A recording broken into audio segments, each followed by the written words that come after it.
Assalamualaikum warahmatullahi wabarakatuh. Selamat datang di Martin Story. Tentunya masih bersama saya, Martin, yang akan bercerita tentang horor, kisah-kisah misteri, pesugihan, dan lain-lain. Bagi kalian yang baru menemukan channel ini, tolong di subscribe dan juga ditekan loncengnya agar tidak ketinggalan cerita-cerita kami selanjutnya. Selamat mendengarkan. Jangan teriak, Nyi Ageng mengangkat telunjuknya. Kita semua di sini mencari pria sendiri-sendiri. Bukankah ketua sudah mengatakan jangan merebut milik orang lain? Kamu dan Sumi sama saja, tidak tahu diri dan tidak tahu malu, ucap Sarti sengit. Apa yang datang lebih dulu padaku, dia berhak jadi milikku. Niken yang mendapatkannya, Ageng, bukan kamu ataupun anakmu. Rama melipat kening. Sebenarnya apa yang mereka bicarakan? Apa yang mereka rebutkan? Dari yang mereka bicarakan tentang pria, apa mereka merebutkan seorang pria? Siapa pria itu? Pikir Rama. Pergi dari sini, Ageng, usir Sarti. Tidak perlu kamu mengusirku, aku akan pergi sendiri. Nyi Ageng pergi dari rumah Sarti di bawah guyuran air hujan yang lebat. Dasar wanita gila, tidak mau berusaha sendiri, bisanya merebut milik orang lain, sungut Niken. Lihat saja, Ageng, akan kubuat perhitungan denganmu. Sarti tersenyum simpul, senyum penuh arti. Rama bergidik melihat senyum mertuanya. Mas Rama, dari tadi kamu di sini? Niken terbelalak melihat Rama berada di dekat jendela. Aku barusan kesini, Dek. Di mana orang gilanya? Ucap Rama pura-pura tidak tahu. Sudah pergi, Mas. Oh, kok dibiarin pergi, Dek? Kasihan hujan-hujan deras begini, nanti sakit orangnya. Biarkan saja, Mas, ucap Niken malas. Niken pergi ke kamar mandi. Ia terlihat kesal. Sementara itu Rama menempelkan telinganya ke dinding yang terbuat dari anyaman bambu. Ia bisa mendengar percakapan Sarti dan Sania. Bagaimana ini, Mbak? Ageng tidak akan menyerah. Dia tetap akan mengambil pemuda itu. Kenapa sih Niken enggak nungguin dia di batas desa? Tukas Sania. Sudah 1 minggu Niken menunggunya di Gapura, tapi tidak kunjung datang. Sewaktu Niken tidak menunggunya, malah dia datang. Kenapa juga dia harus berteduh di rumah Ageng? Wanita itu sering mengambil pria yang sudah didapatkan orang lain. Sudah banyak yang ia rebut dan berhasil. Kalau kita sampai kehilangan pemuda itu, sudah dipastikan tawat riwayat kita. Kita akan dapat hukuman dari ketua. Siapa pemuda yang mereka maksudkan? Pikir Rama. Rama bukanlah tipe pria yang gampangan. Ia hanya mencintai Niken. Jika teringat Tika yang baru pertama bertemu dengannya berani menggoda pegang-pegang, membuat Rama jijik. Cinta Rama hanya untuk Niken. Ia rela melawan orang tuanya yang sudah menjodohkannya dengan anak teman ayahnya yang seorang pengajar di pondok pesantren.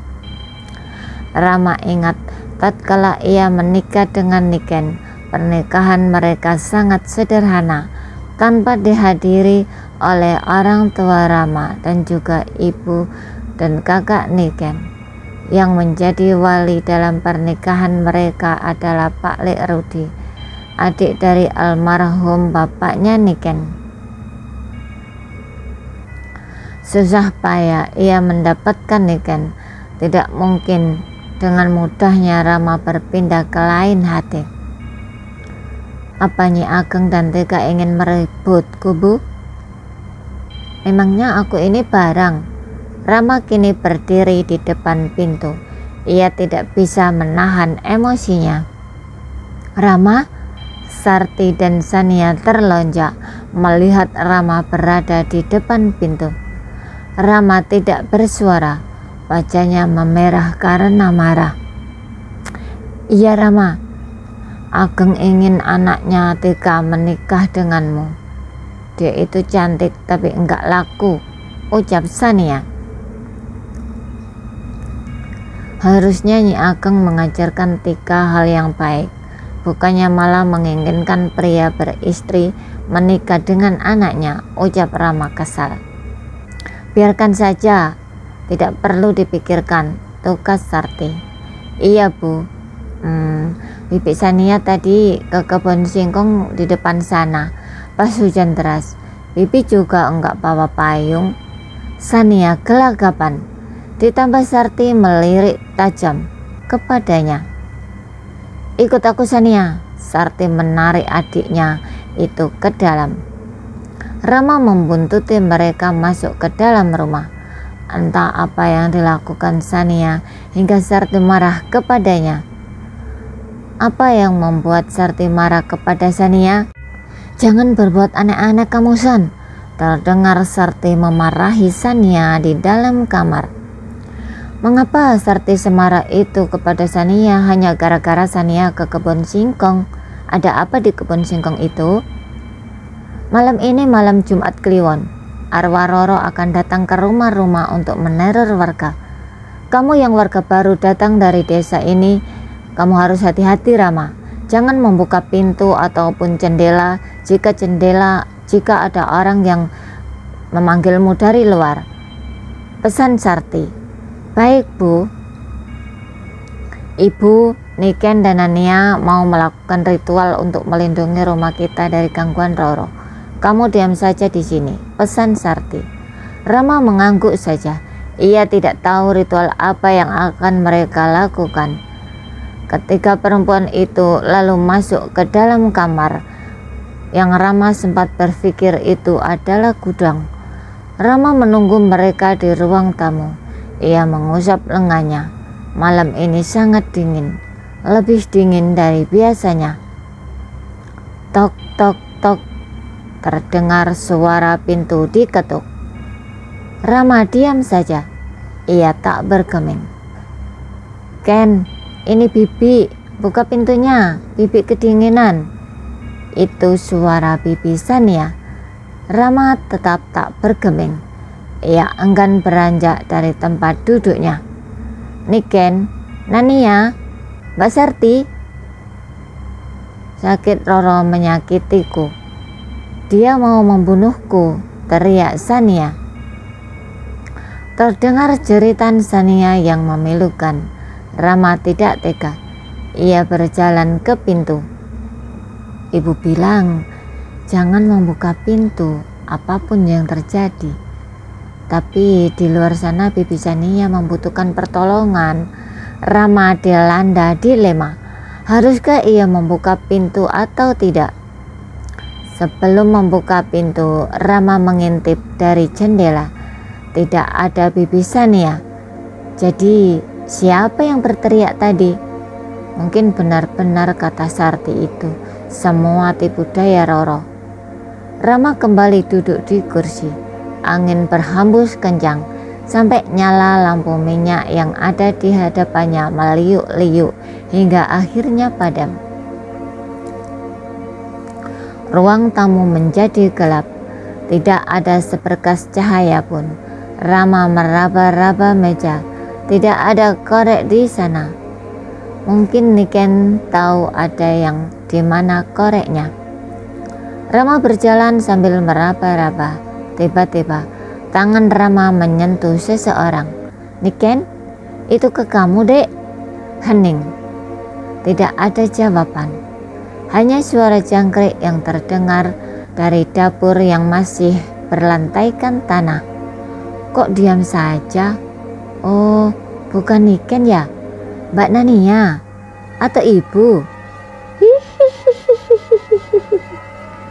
kamu siapa? Rama beringsut mundur. Kembali terdengar suara tawa di depan Rama. Pergi, pekik Rama. Karena gelap, Rama tidak tahu sekarang kepalanya terantuk benda tajam hingga tercium bau anyir. Rupanya bau itu berasal dari kepala Rama. Jangan takut Jabagus, aku tidak akan menyakitimu. Aku hanya ingin meminta darahmu sedikit. Tiba-tiba sebuah tangan mencekal lengan Rama, lalu kres. Sebuah benda melukai lengan Rama.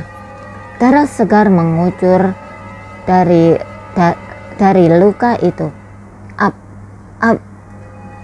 Apa? Seseorang menangkap tetesan darah Rama dengan mulutnya. Manis sekali darahmu anak muda.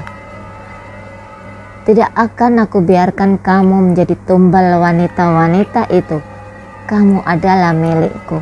Darah manismu adalah sumber tenagaku.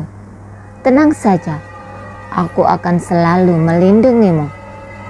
Karena kamu akan jadi pendampingku, bukan bagian dari tumbal mereka. Wush! Hembusan angin kencang membawa aroma anyir dan juga melati. Sosok itu seperti cukanya menghilang bersamaan hilangnya bau anyir bercampur melati. Rama memegangi tangannya yang terasa perih. Tumbal. Tumbal apa?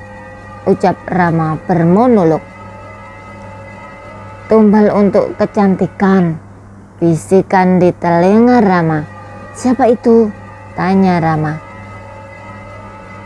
Mas Rama, berisik amat sih, ucap Niken yang baru keluar dari kamar. Tadi ada sosok perempuan menakutiku dan mau mencelakaiku, Dek. Tapi dia mengatakan akan melindungiku dari wanita-wanita jahat yang akan menjadikan aku tumbal. Apa itu Roro? Apa? Niken terkejut mendengar penjelasan Rama. Kita kecolongan, timpal Sarti yang berada di belakang Niken. Apakah yang akan terjadi selanjutnya? Bagaimanakah nasib Rama selanjutnya? Saksikan di episode selanjutnya. Terima kasih sudah menyaksikan channel kami. Assalamualaikum warahmatullahi wabarakatuh.